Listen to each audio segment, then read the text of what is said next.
Good morning friends, అందరికీ శుభోదయం. పడి మొలిచిన చెర్రీ టొమాటో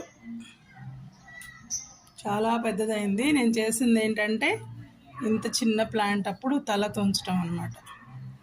సో ఇన్ని బ్రాంచెస్ అయినాయి. ఆల్మోస్ట్ 1/2 కిలో పైన టొమాటోస్ వస్తాయి. ఇప్పుడు కొయ్యబోతున్నాను నేను. చాలా ఉన్నాయి, బయటకైతే ఇంకా చాలా ఉన్నాయి. ఈ బ్రాంచ్ అంతా బయటికి వెళ్ళిపోయింది.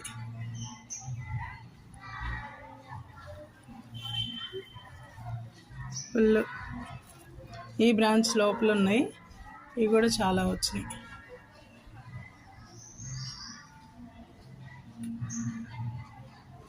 సో బ్యూటిఫుల్ పైకి కూడా.